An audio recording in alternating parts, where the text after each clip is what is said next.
Muy buenos días a todos, bienvenidos a este tercer episodio de nuestro podcast. Hoy vamos a conversar sobre Nueva Derecha y sobre los retos o los principales propósitos que debería tener esa nueva derecha, las columnas que debería tener esa nueva derecha. Hoy tengo un invitado muy especial que seguro muchos de ustedes conocen, Francisco José Contreras, quien fue diputado por Vox, quien es profesor de Filosofía del Derecho y que tiene muchos libros muy interesantes. Si aún no lo han leído, pues que corran a leerlos. Libros como Una defensa del liberalismo conservador, que vaya que es un libro bien interesante. Pero bueno, a modo de introducción, yo quisiera que quienes nos están viendo piensen un poco en la deriva que ha tomado la izquierda, porque si hablamos de una nueva derecha, en parte es porque hay una nueva izquierda. ¿Cuál es esa deriva que ha tomado la izquierda? Si ustedes piensan y reflexionan sobre el camino que ha tomado la izquierda ha pasado de ser una izquierda economicista, por decirlo de alguna forma, en centrarse en lo económico, por hablar de esa lucha de clases, donde lo esencial era la lucha de pobres versus ricos, proletario versus el dueño de los medios de producción, a una izquierda que ahora ya no habla tanto de eso, sino que habla sobre todo de cuestiones más personales, porque creo que una de las frases más fundamentales de esta nueva izquierda tiene que ver con lo personal se vuelve político. Y una nueva izquierda que además tiene un discurso mucho más llamativo y mucho más enternecedor y mucho más seductor para los jóvenes sobre todo, y tiene que ver con ofrecer un paraíso inmediato. Porque esa izquierda clásica, por llamarlo de alguna forma, esa izquierda marxista, prometía, claro, ese paraíso del socialismo que iba a llegar después de luchar, de pelear, de acabar con toda la propiedad privada y donde todos fueran iguales. Pero esta izquierda de ahora ofrece un paraíso inmediato, si lo quiere ya mismo, esta misma noche. Todo lo que usted quiera está permitido y no hay culpa. Esa es también una de las claves, la exculpación. No hay culpa de nada. Usted quiere hacer lo que quiera con su vida, libérese, libere todos sus instintos y no hay culpa de nada. Entonces es un paraíso inmediato, un discurso mucho más tentador, un discurso que no requiere que usted sepa qué es el PIB, qué son los medios de producción, ni que se lea la teoría económica de Marx, sino que simplemente libere sus instintos y vaya a ese paraíso sin culpa alguna, donde todo vale y además todo vale igual. Con esta cuestión de lo personal se vuelve político. Bueno, eso se ve muy claro, por ejemplo, con el feminismo o con todas estas corrientes que ahora llamamos woke, todas estas luchas que llama la izquierda y que están enmarcadas en esta ideología woke. Cuando usted ve a un joven en la calle que tiene el pelo pintado, que tiene aretes, tatuajes, las chicas que se dejan crecer el vello corporal, que se visten de diferentes maneras, eso para ellos no es un acto personal, eso para ellos es un acto político. Es un acto político porque lo personal se ha vuelto político y porque las frustraciones han sido por la izquierda utilizadas para movilizar ese nuevo votante, ese nuevo sujeto revolucionario, como hablaba la escuela de Frankfurt. Y ese nuevo sujeto revolucionario que tiene esas frustraciones va a explicar esas frustraciones a través de todo un sistema que hay que cambiar. Y ese es, por ejemplo, esto se puede ver muy claramente, por ejemplo, con el feminismo. El feminismo es una especie de sistema metafísico que explica el mundo completo. Entonces, esas frustraciones personales que tienen las mujeres, por ejemplo, con su pareja, con su marido, que no se porta bien, que hace ciertas cosas, pues eso pasa de ser una cuestión personal a ser una cuestión política. No es que su marido o que usted tenga ciertos problemas que tienen que trabajar como pareja, como individuos, no. Es que hay todo un sistema patriarcal que hace que su marido o que su novio o que las personas con las que usted se relaciona, los hombres con los que usted se relaciona, incluso aquellos hombres con los que nunca ha podido establecer una relación, se comportan así por todo un sistema patriarcal. Y ahí es donde está ese poder de crear todo un sistema metafísico que explica el mundo entero a través de esa frustración. Y entonces movilizamos a esos nuevos votantes, que ahora en este caso que estamos hablando del feminismo, pues son las mujeres, movilizamos a esos nuevos votantes para que se acabe con ese sistema patriarcal y esas frustraciones personales, que ya no van a ser tratadas como una cuestión individual y personal, sino política, pues terminen a través de acabar con ese sistema patriarcal, que en el fondo pues lo que hay que hacer es acabar con el capitalismo y pasar a otro sistema económico. Pero si ustedes lo ven, pues por supuesto que es un discurso diferente, son unos sujetos revolucionarios diferentes, es una cuestión mucho más llamativa, sobre todo para los jóvenes, pero también, y esto a mí me preocupa profundamente, y es que además de todo esto es una cuestión mucho más dañina que el marxismo y que la izquierda clásica, porque para mí es mucho más fácil tratar de explicarle a alguien las leyes de la oferta y la demanda y mostrarle números y mostrarle cómo el capitalismo sí funciona, pero el socialismo no funciona y cómo las economías socialistas son pobres mientras las capitalistas gozan de prosperidad, que tratar de cambiar a una persona que durante mucho tiempo se ha quedado sin valores, que la han llenado de frustraciones, de traumas, personas que a veces ni siquiera tienen clara cuestiones básicas del ser humano, como la sexualidad, qué es, en qué creo, quién soy, para qué está el ser humano en este mundo, qué es lo bueno y qué es lo malo. Eso es muy difícil y eso es lo que quiere esta nueva izquierda, acabar con la persona humana, acabar con esos valores, acabar con esos fundamentos de Occidente. Entonces el daño es 1000 veces más complicado y más doloroso que el daño que ocasionaba la izquierda clásica, por llamarlo de alguna forma. Pero bueno, sin más introducción, porque hoy tenemos un invitado muy especial, vamos de una vez a hablar con Francisco Contreras. Bueno, pues estamos aquí con Francisco Contreras, que es profesor de Filosofía del Derecho, que ha sido diputado por Vox en España y bueno, autor de diferentes libros, incluyendo una defensa del liberalismo conservador. Francisco, buenos días, gracias por acompañarnos. Buenos días, gracias por la entrevista, encantado de estar aquí.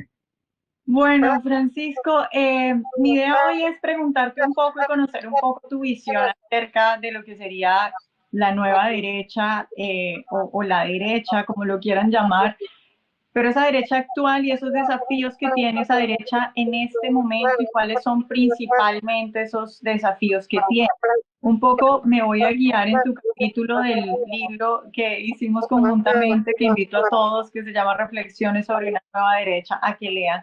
Y empiezo preguntándote para ti qué es esa nueva derecha o cuáles son, digamos, las características de esa derecha actual que de verdad funcione y que de verdad pueda hacer frente a la izquierda. Sí, bueno, pues si hablamos de nueva derecha, tenemos que definir antes qué entendemos por vieja derecha, ¿no? Entonces, la vieja derecha para mí sería la derecha establecida, la derecha convencional, lo que pueden representar partidos de centro-derecha como el Partido Popular en España, o la Democracia Cristiana Alemana, o los republicanos en Francia. A esta derecha, bueno, yo la suelo llamar, no me gusta lo de derechita cobarde, que es un poco insultante, no es necesario insultar, pero yo suelo llamar la derecha acomodada o derecha establecida. Y parte de esa acomodación es el haber asumido ya la superioridad moral de la izquierda, la hegemonía cultural de la izquierda, y por tanto pretender diferenciarse de la izquierda simplemente en la gestión o en la tecnocracia. No es una derecha tecnocrática que no cuestiona los valores de la izquierda, pero sí promete una mejor gestión, especialmente de la economía. Es una derecha economicista, promete una mejor gestión e intenta legitimarse en base a eso, ¿no? Digamos que la derecha establecida no se atreve a enfrentarse a la izquierda en el terreno antropológico, en el terreno moral, en el terreno cultural, solo en el terreno económico y, bueno, a veces no muy radicalmente, porque otra característica de la vieja derecha es que se ha vuelto socialdemócrata, ¿no? Ni siquiera se atreve a enarbolar pues con consecuencia, con contundencia, la bandera de la libertad económica, de la bajada de impuestos, la eliminación de regulaciones. Por ejemplo, en España el gobierno del Partido Popular de Mariano Rajoy pues elevó los impuestos más de lo que pedía la mismísima Izquierda Unida, ¿no? Para salir de la crisis de 2008, en lugar de reducir gasto público, lo que se hizo fue incrementar la recaudación subiendo los impuestos. Esto sería la vieja derecha. La nueva derecha, obviamente, es la derecha, digamos, no acomplejada frente a la izquierda, la derecha convencida de que tiene la razón en todos los aspectos, no solo los económicos, también los morales, los culturales, los antropológicos. Y, por cierto, este segundo terreno moral, cultural, antropológico es el terreno en el que se plantean los principales desafíos para la sociedad actual, en mi opinión, ¿no? Por cierto, ya termino, una prueba de ese complejo frente a la izquierda que caracteriza a la derecha establecida es el hecho de que no suele llamarse a sí mismo derecha, sino que prefiere llamarse centro o centro-derecha. Sí. Eh, Francisco, uno de los temas que tocas en tu capítulo es el de la política identitaria. Obviamente eso comprende muchos puntos y tiene muchas ramas, pero en general, ¿qué puedes decir sobre eso? Y tal vez vamos yendo a lo específico después.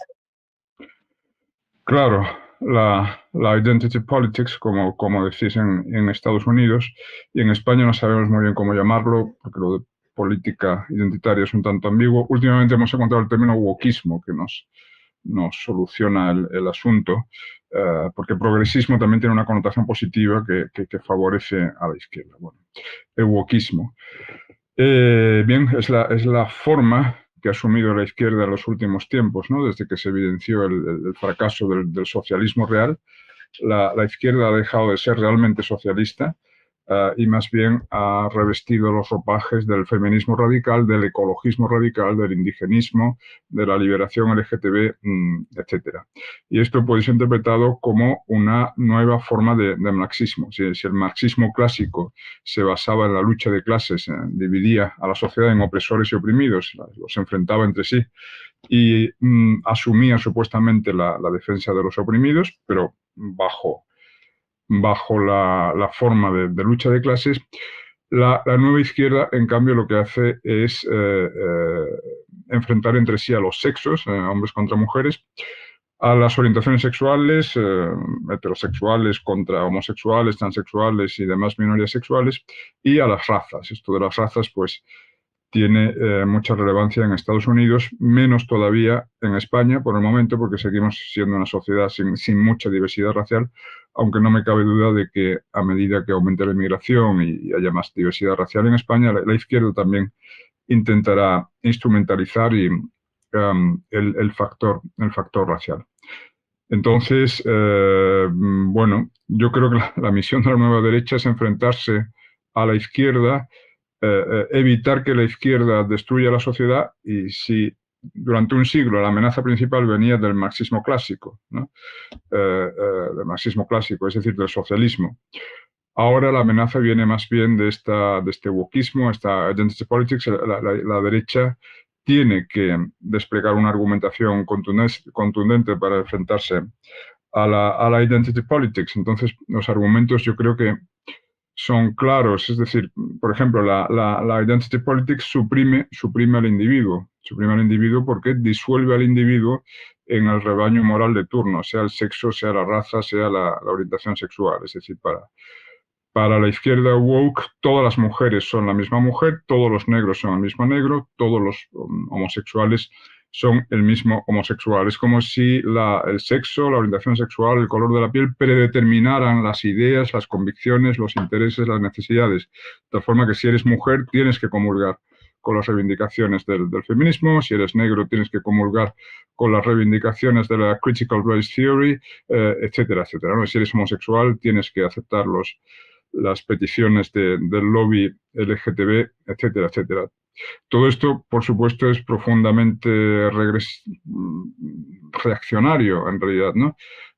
Por lo que implica denegación de la individualidad. En realidad, tanto el color de la piel como los genitales y la orientación sexual son aspectos epidérmicos de la persona, no definen a la persona, ¿no? Yo por eso nunca he entendido cosas como el orgullo gay o el orgullo negro o el orgullo blanco.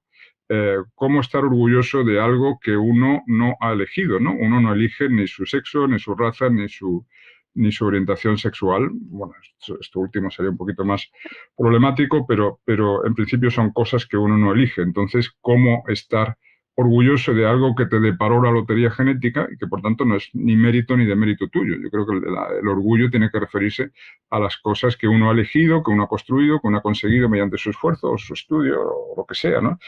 Pero no a aspectos tan superficiales y tan aleatorios como el sexo, la raza o la orientación sexual. Entonces, esta es una de las razones por las que tenemos que enfrentarnos a la identity politics, la forma en que disuelve al individuo en la tribu o en el grupo.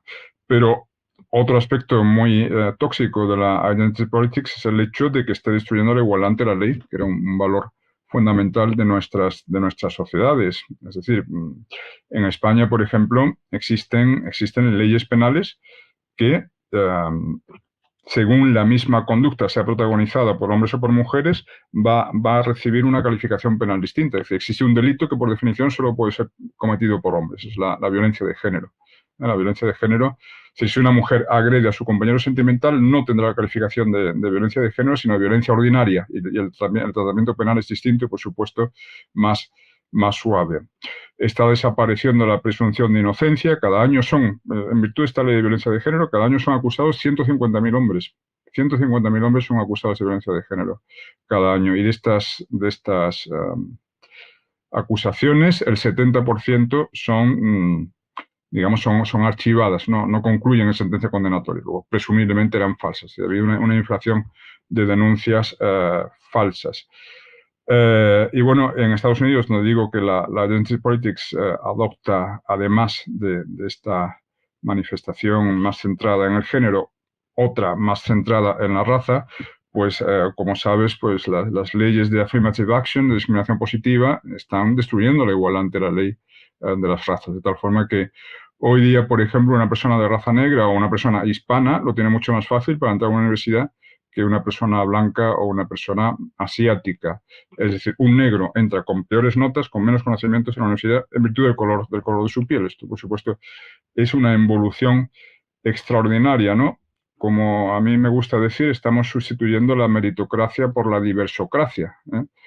Ya no se busca la excelencia a la hora de proveer determinados puestos o establecer los criterios de admisión a una universidad, sino que se busca sobre todo la diversidad. Lo importante es tener gobiernos, laboratorios, universidades, administraciones racial y sexualmente diversas, en lugar de tener organismos excelentes, ¿no? En lugar de buscar a los mejores, se busca a los más diversos.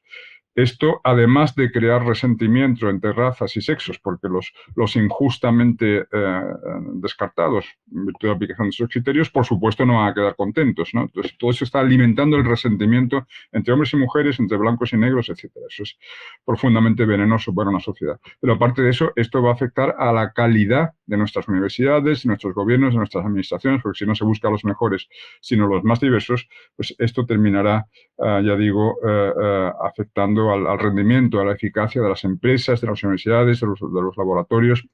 Yo cuando estoy en la mesa de operaciones, me están operando, no me importa nada, ni los genitales, ni el color de la piel del cirujano que me opera. Lo que quiero es que me opere una persona con capacidad, con conocimiento para hacerlo, ¿no? En fin, yo creo que todo esto está contribuyendo al debilitamiento de la sociedad occidental. También nos lleva, por ejemplo, a denigrar nuestra propia historia, porque los woke pues presentan a los jóvenes la historia occidental como una larga noche de homofobia, racismo, machismo, imperialismo, etcétera, ¿no? Esto no lo hacen las otras culturas. Es decir, el Islam, por ejemplo, no tiene ningún complejo de culpabilidad, nunca va a denigrarse a sí mismo, ni tampoco la civilización hindú, ni la China, etcétera, ¿no? Y en un momento en que las civilizaciones rivales de Occidente están, digamos, creciéndose, están recortando la desventaja que tenían históricamente respecto de Occidente, pues esta autodenigración, esta autohumillación que se manifestó muy simbólicamente, por ejemplo, con aquella oleada de genuflexiones físicas después de lo de George Floyd en Estados Unidos en 2020, ¿no? Nancy Pelosi, la presidenta del Congreso, estuvo 8 minutos de rodillas en el Congreso expresando, pues, no sé, el arrepentimiento de la nación norteamericana por no se sabe muy bien qué culpas históricas. Entonces, están derribándose las estatuas en Estados Unidos y en España han caído algunas estatuas también, ¿no? Nos avergonzamos de nuestra propia historia, ¿no? Bueno, todo esto es una forma de debilitamiento cultural, de suicidio cultural.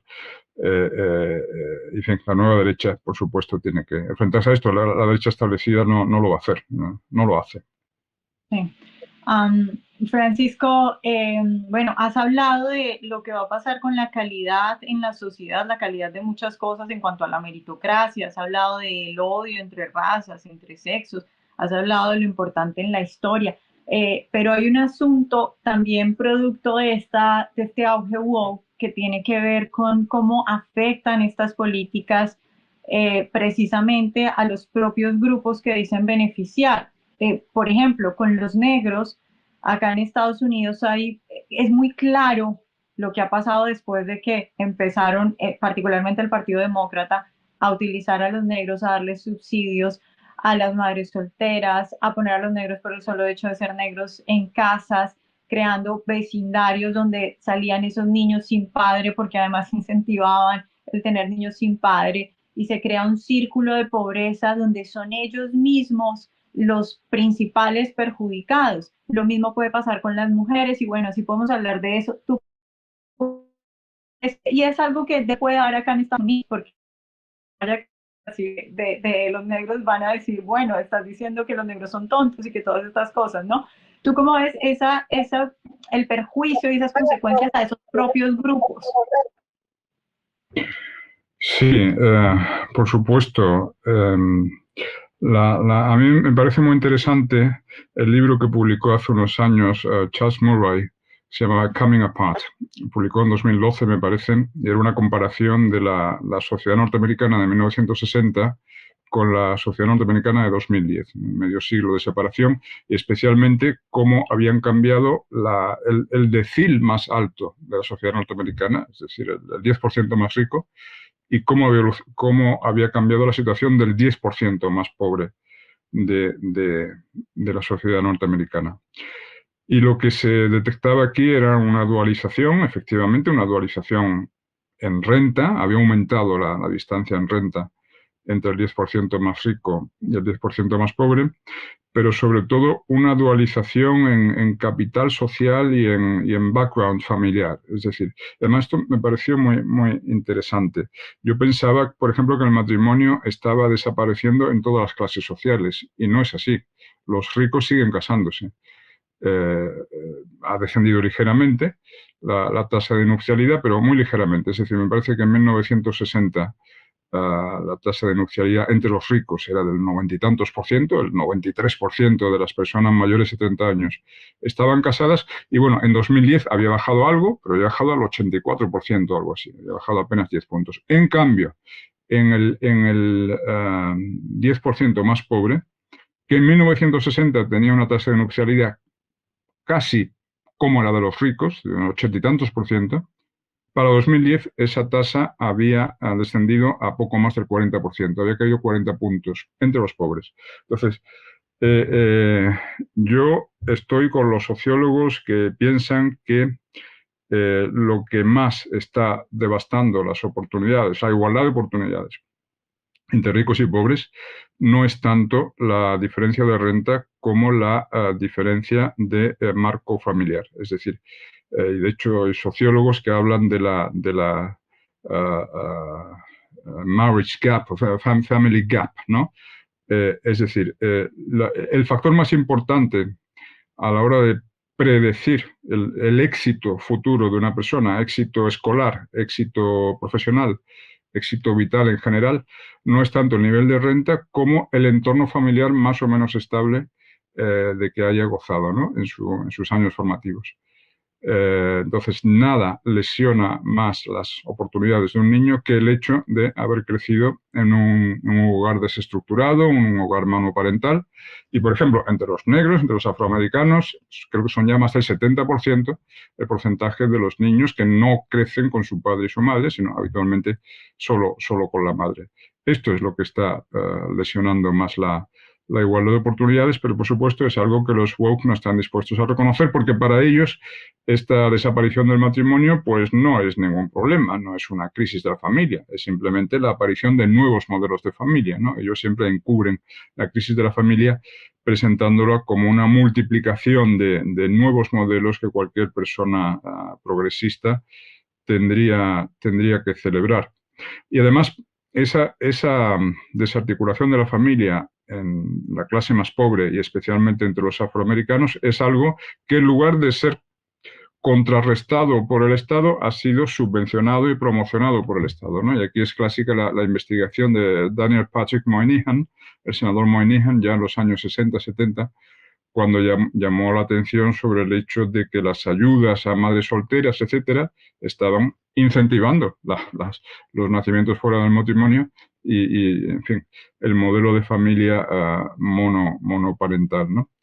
Entonces, bien, son cosas que de nuevo tiene que plantear la nueva derecha, porque la izquierda ni la izquierda ni la derecha establecida tienen el marco mental para enfocar correctamente estas cuestiones. Sí. Francisco, ahora cambio un poco de tema y te voy a preguntar por algo que también hablas en tu capítulo y tiene que ver con el globalismo y los poderes transnacionales. Bueno, que cada vez yo creo que tienen más poder, pero que después de la pandemia creo que hay gente dudando y planteándose ciertas cosas. ¿Tú cómo ves eh, ese asunto? Los poderes transnacionales. Bueno, en mi ensayo sobre la nueva derecha, yo argumento que la nueva derecha tiene que integrar mm, ingredientes liberales, ingredientes conservadores y ingredientes patrióticos. Bueno, no entro a explicar qué entiendo por los ingredientes liberales. Básicamente, ingredientes liberales sería en fin, la conservación del legado jurídico-político del liberalismo clásico, ¿no? El Estado de Derecho, separación de poderes, derechos fundamentales como la libertad religiosa, la libertad de pensamiento y de expresión, el derecho de propiedad, etcétera. Y también la comprensión de la superioridad del capitalismo sobre el socialismo, que es algo que está definitivamente acreditado por la historia, ¿no? Y quien tenga alguna duda solo tiene que comparar Corea del Norte con Corea del Sur. Y el ingrediente conservador sería la conservación de la vida desde la concepción a la muerte natural, la conservación de la familia, pero la familia, digamos, natural, el triángulo padre, madre, hijos, y la conservación de la naturaleza humana en un momento en que se abren posibilidades abismales de automanipulación del hombre, ¿no? Es decir, tenemos ya la capacidad técnica de editar el genoma, de manipular nuestra propia naturaleza, y esto es algo a lo que tenemos que oponernos. Ahora, el ingrediente patriótico es a lo que quería llegar. El ingrediente patriótico sería la defensa de la soberanía nacional frente a su actual proceso de disolución, que es una disolución efectivamente hacia arriba, porque, por ejemplo, especialmente en Europa, los Estados miembros de la Unión Europea han entregado a la Unión Europea una parte sustancial de su soberanía, probablemente más de lo que requería el funcionamiento de una Unión Europea entendida como mercado común de bienes, personas y capitales, que yo con eso estoy de acuerdo, por ejemplo. Me parece que ha sido un éxito histórico la Unión Europea, tal como era entendida originalmente, es decir, como un mercado común de libre circulación de bienes, personas y capitales. Pero lo que tenemos ahora es algo que ya va bastante más allá. La Unión Europea está intentando funcionar como un superestado que se ingiere también en otros terrenos que no guardan relación con esto, no guardan relación con el mercado común, ¿no? Bueno, pues hay ese proceso de entrega de soberanía hacia arriba y hay otro proceso de pérdida de soberanía hacia abajo. En el caso de España, por ejemplo, es muy claro lo que está ocurriendo con las comunidades autónomas. Nuestra forma de Estado federal es el Estado autonómico y bien, las varias de las regiones autónomas están utilizando las competencias autonómicas para inculcar el independentismo, inculcar el odio a España, en definitiva, preparar el camino para la independencia, ¿no? Bien, entonces, frente a todo esto hay que defender la soberanía estatal, pero sin, ¿cómo decir?, sin hacer de ello un absoluto, porque también advierto sobre ello en mi ensayo. Me parece que existe ese peligro también para la nueva derecha, el peligro de, ¿cómo decir?, eh, eh, radicalizar la aspiración a la soberanía hasta el punto de que se deje de explicar para qué se va a utilizar la soberanía. La soberanía es un recipiente vacío, uno puede meter dentro muchas cosas, ¿no? La recuperación de soberanía no garantiza por sí misma la solución de los problemas que tienen planteados las sociedades occidentales. Eh, y tenemos un ejemplo claro de esto en el Brexit de hace unos años. En Gran Bretaña salió de la Unión Europea, ha recuperado soberanía y, sin embargo, me parece que sigue padeciendo los mismos problemas que padecen las demás sociedades occidentales. Quiero decir, no me parece que la familia, por ejemplo, goce de mejor salud en Gran Bretaña ahora que hace 5 años, o que la inmigración masiva haya cesado, o que la identity politics que comentábamos antes haya dejado de causar estragos, etcétera. Es decir, no caigamos en el error de poner toda la energía de la nueva derecha en la reivindicación de soberanía, en el soberanismo. El soberanismo está bien siempre que se mantenga equilibrado con las otras aspiraciones, las otras reivindicaciones liberales y conservadoras que, en mi opinión, deben caracterizar a la nueva derecha. Por otra parte, otro problema del soberanismo es que, por ejemplo, especialmente en España, se va desarrollando un sector ideológico, al que algunos llaman rojipardo, que socapa de reivindicar la soberanía española. En realidad lo que están promoviendo es la ruptura de lazos de España con el bloque occidental, con Estados Unidos, con la OTAN, con la Unión Europea. Esto es un disparate. Es decir, lo que subyace a esto es una idealización de los rivales civilizacionales de Occidente. Es decir, por ejemplo, la Rusia de Putin ejerce una extraña fascinación, ¿no?, sobre la gente de este sector. Como Occidente tiene muchos problemas, pues caemos en la tentación de imaginar que la Rusia de Putin o la China de Xi Jinping pues son la solución porque allí no hay wokismo, porque allí no hay identity politics, etcétera. Bueno, esto es un gran error. La Rusia de Putin no es modelo para nada, no es solución para nada. Allí no hay libertad, allí los opositores son eliminados, desaparecen de manera misteriosa, los periodistas incómodos son eliminados, es decir, no pueden ser de ningún modo una referencia para nosotros. Sí. Francisco, para un poco ir terminando, quiero también preguntarte por la cuestión de la migración, que yo creo que en el ámbito liberal, o sea, o en el ámbito económico nos ponemos de acuerdo muy fácil con esto de, ok, migración, pero que trabajen, no subsidios, todo eso. Pero luego viene otro ingrediente que ahí sí yo creo que ya vienen las discusiones y tiene que ver con la parte cultural. Cuando vemos esos videos de diferentes países de Europa con las calles llenas de musulmanes haciendo todos sus ritos y luego cuando atentados y todas estas cosas que vienen del extremismo islámico, entonces esa parte cultural cobra aún más relevancia. ¿Tú cómo ves lo de la migración y cómo la ves particularmente en España? Sí, bueno,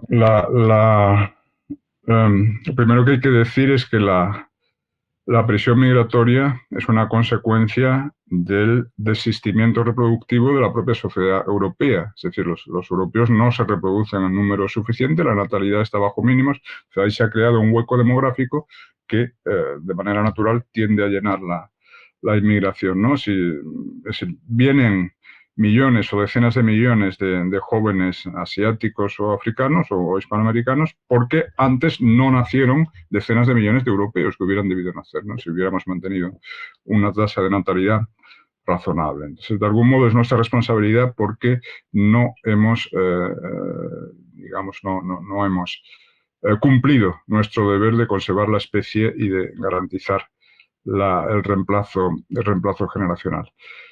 Dicho esto, la inmigración masiva no puede ser la solución para la crisis demográfica de Europa, para el invierno demográfico. No es la solución, no es la solución en lo económico, porque el inmigrante promedio es un trabajador de poca cualificación, de baja cualificación, por tanto, no son ellos los que van a pagar nuestras pensiones, no son ellos los que salvarán el estado de bienestar, por sencilla razón de que cobran salarios bajos, al ser escasa su cualificación, por tanto no pueden pagar muchos impuestos, por tanto al final consumen más servicios públicos de lo que contribuyen a su sostenimiento. Entonces, en lugar de ser la solución para la crisis del estado de bienestar a medio plazo, la crisis demográfica, es decir, el hecho de que ya pronto habrá más jubilados que contribuyentes, en lugar de solucionar eso, ya digo, agravan la situación. Pero sobre todo, no son solución en lo cultural, porque como decías, yo creo que Huntington acertó cuando dijo que el siglo XXI iba a ser el siglo del choque de civilizaciones, y esto afecta también a la población islámica, o buena parte de ella, asentada en Europa, como puede constatar cualquiera que se pasee por los barrios de la periferia de París, de Marsella, de Bruselas, etcétera, ¿no? Entonces, bueno, esto no significa que haya que cortar totalmente la inmigración, pero la nueva derecha tiene que insistir en el derecho de toda nación a decidir cuánta inmigración está en condiciones de aceptar, de recibir, y no solo cuánta, también de qué procedencia cultural y de qué cualificación profesional, ¿no? Tenemos derecho a seleccionar la inmigración. Por cierto, es lo que hizo Estados Unidos durante décadas, como sabes, entre los años 20 y los años 60. Había incluso cuotas por continentes, por países, etcétera, ¿no?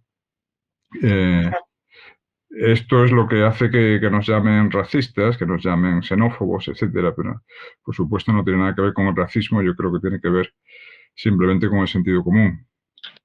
Sí, Francisco, te preguntaba por España porque recordé que hace unos años que fui a España, no recuerdo exactamente dónde era, pero porque pasé por varias ciudades, y alguien de esa ciudad me contaba que en ese pueblito donde estaban había una piscina pública.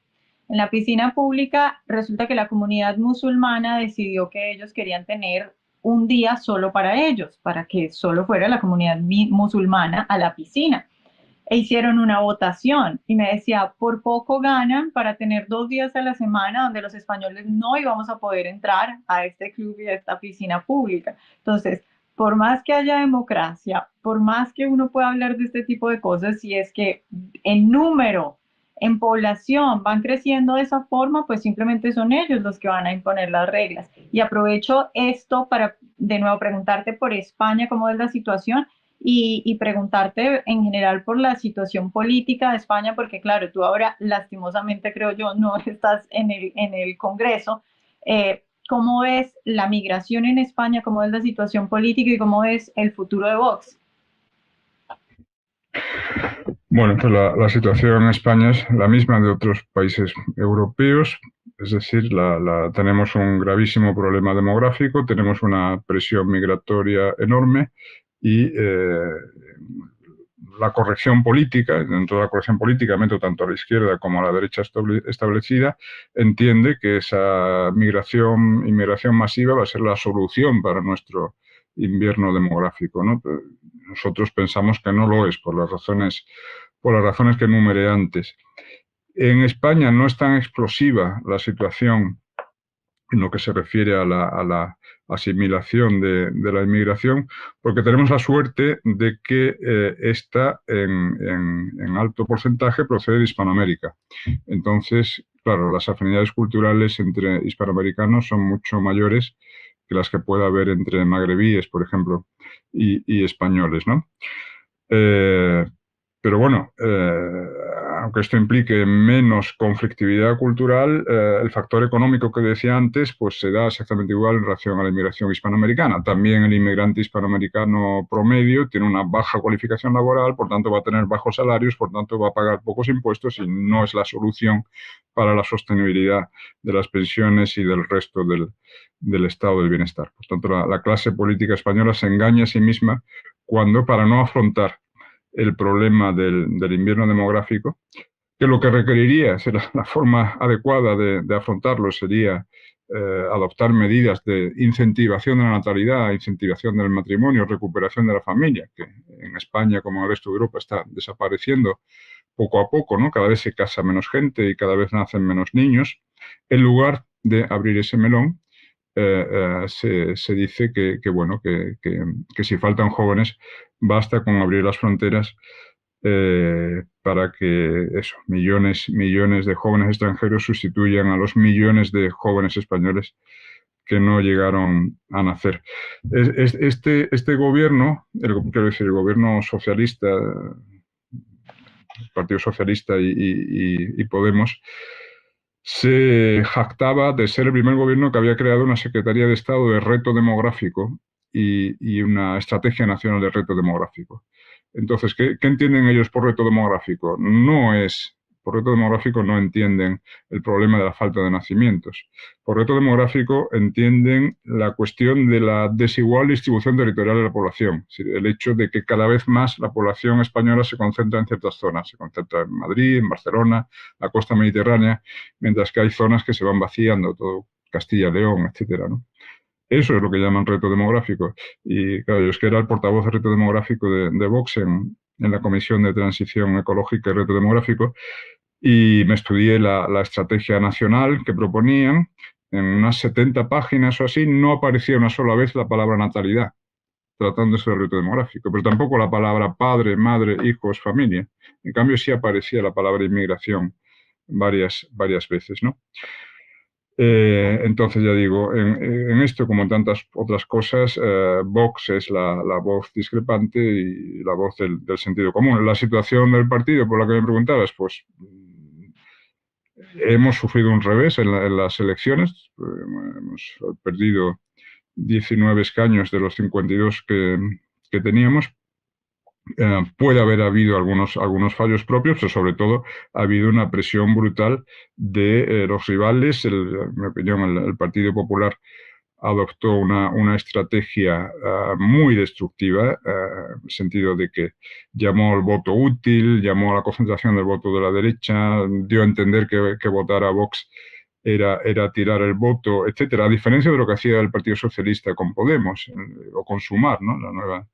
El nuevo partido de extrema izquierda. El Partido Socialista nunca atacó a Sumar, porque sabía que iba a necesitar los votos de Sumar para completar una eventual mayoría de izquierda. Si el Partido Popular hubiese hecho esto respecto a Vox, hubiese cuidado más a su socio natural en lugar de intentar destruirlo, el resultado de las elecciones hubiera podido ser otro. Por otra parte, Vox se enfrenta a un problema de aislamiento mediático y ostracismo mediático, es decir, los medios son implacables con nosotros, nos demonizan, nos silencian, no nos dan un resquicio para expresarnos, y claro, todo esto ha terminado afectando al resultado de Vox.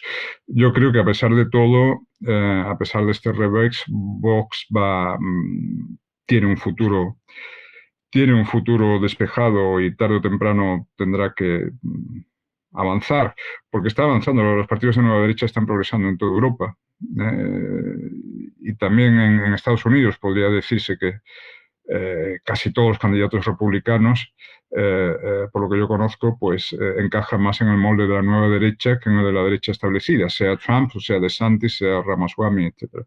Entonces, ese proceso de relevo de la derecha convencional por la nueva derecha está en marcha en todo Occidente, y España no va a ser una excepción a eso. Entonces, a pesar de este revés temporal, tarde o temprano yo creo que Vox está llamado a tener responsabilidades de poder. Francisco, aprovecho para preguntarte por Estados Unidos, por tu visión de Estados Unidos, un poco preguntarte también por Biden. A mí, que bueno, vengo de un país como Colombia, a veces hay muchas cosas que me sorprenden, ver a un presidente que no sabe dónde está parado, que no sabe qué decir, que tiene un montón de escándalos de corrupción, y mientras tanto, ahora que mencionabas a los medios, acá también todos los medios siguiendo todos los casos de Trump, pero muy pocos siguiendo todos los casos de corrupción alrededor de la familia Biden. Es decir, a mí como colombiana hay muchas cosas que me sorprende ver acá en Estados Unidos. ¿Tú cómo lo ves desde España? Bueno, pues lo que veo es que en Estados Unidos hay el mismo sesgo mediático a favor de la izquierda y en contra de la derecha, sobre todo de la nueva derecha. Yo creo que es más dramático en España que en Estados Unidos, la verdad, porque en Estados Unidos hay algunos medios de derechas, ¿no? Está la Fox, etcétera. O también me parece que el Internet y las redes sociales, etcétera, tienen más peso en la opinión pública de lo que tienen en España. Entonces, ese ostracismo mediático, los medios tradicionales que sufre la derecha, allí es menos relevante, porque el ostracismo mediático es compensado con el activismo de la derecha en las redes sociales, ¿no? De hecho, se dice que Trump ganó las elecciones en 2016 contra los medios, aunque tenía alguna cadena televisiva a su favor, como la Fox, y eso ya es una diferencia importante respecto a Vox en España. Bueno, sobre Estados Unidos, antes se hablaba de los rojipardos que idolatran a la Rusia de Putin porque ven a Estados Unidos como la cuna de todos los males, ¿no? Y de donde nos vienen todas las enfermedades culturales, woke, etcétera. Y ahí tienen una parte de razón, yo que se equivocan totalmente en idealizar a la Rusia de Putin, pero tienen una parte de razón en cuanto a que efectivamente el laboratorio de ideas en las que se han ido cociendo todas estas doctrinas tóxicas, en gran medida son los departamentos universitarios norteamericanos, los departamentos de Women's Studies y todo esto, ¿no? De African American Studies. Allí se cocinó. Allí se cocinó la Critical Race Theory, allí se cocinó el nuevo feminismo radical, etcétera, la ideología de género, etcétera. Eso es verdad, pero también es verdad que igual que nos viene de allí la enfermedad, nos viene de allí a menudo la vacuna o la medicina. Es decir, los mejores intelectuales o algunos de los mejores intelectuales y activistas y fundaciones, think tanks conservadores están en Estados Unidos, ¿no? Entonces, bueno, pues supongo que es lo lógico. Estados Unidos es la superpotencia, ha sido la superpotencia en el siglo XX, en todos los terrenos, también en el intelectual, y de allí nos llegan tanto ideas malas como ideas buenas. Los conservadores tenemos que estar muy pendientes de lo que se argumenta en la escena política norteamericana y en el escenario intelectual norteamericano, porque ya digo, de allí nos puede llegar tanto lo peor como lo mejor. Francisco, ya para terminar, te pregunto un poco yo veo un fenómeno de pronto, sobre todo entre los liberales, que tiene que ver cuando hablamos sobre estas cosas woke. Hay muchos que dicen, es mejor tratar de bajar un poco el tono. Las mujeres, por ejemplo, con el feminismo, las mujeres tienen muchos problemas, hay que entenderlas, preferimos perder su voto, preferimos ser amigas de ellas, entonces vamos a crear un feminismo liberal en el que entendemos ciertas cosas, un poco negociando con esa izquierda, y eso lo puedes ver también con los grupos LGTBI, también con el ecologismo, un poco esa visión de no, es que yo no voy a negar todo, problemas sí hay, intentemos negociar, es mejor preferir ganar ese voto a perderlo, por oponerse por completo. ¿Cómo ves, digamos, ese coqueteo o esa negociación con esos grupos?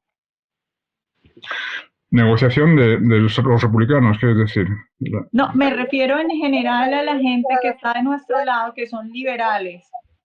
Y intentan como coquetear con estas cosas, entonces ves feminismo liberal, ves liberales que son conservadores y entienden el problema, pero quieren coquetear con estos movimientos woke para no perder, digamos, gente y para intentar ganar gente, según ellos. Bueno, a mí esto me parece un error absoluto y sobre todo una gran contradicción intelectual, ¿no? Porque los liberales, más que nadie, tendrían que temer al wokismo como la destrucción del liberalismo. Antes hablábamos de cómo se está destruyendo la igualdad ante la ley, por ejemplo, que es una gran aportación histórica liberal. Los liberales tendrían que estar en pie de guerra contra toda esta visión social que implica la disolución del individuo en el colectivo y la destrucción de la igualdad ante la ley, que es, yo diría, la principal conquista liberal, ¿no? Por otra parte, si lo que caracteriza a los liberales es la defensa a ultranza de derechos tales como la libertad de conciencia, libertad religiosa, libertad de pensamiento y de expresión, bueno, pues esas libertades también están en peligro a causa del wokismo. El wokismo es una nueva forma de totalitarismo. Publiqué hace un año un libro que se llama Contra el totalitarismo blando, porque el totalitarismo duro sería el totalitarismo clásico, soviético, nazi, etcétera. Bien, no es eso lo que tenemos ahora. Evidentemente, los disidentes no nos jugamos la vida, no nos van a mandar al gulag, pero sí nos jugamos cada vez más el empleo, por ejemplo, o nuestra imagen pública, nuestra reputación pública, ¿no? Entonces, tanto porque está destruyendo la igualdad ante la ley como porque está erosionando la libertad de expresión, la libertad de pensamiento, etcétera, los liberales tendrían que estar en pie de guerra y del brazo con los conservadores. Yo creo en la complementariedad entre el liberalismo y conservadurismo, por eso tengo un libro que se llama Una defensa del liberalismo conservador. El brazo de los conservadores contesta nueva forma de totalitarismo que está poniendo en peligro la libertad en Occidente. Bueno, Francisco, muchas gracias por acompañarnos hoy. Gracias a ti, Vanessa. Muchas gracias.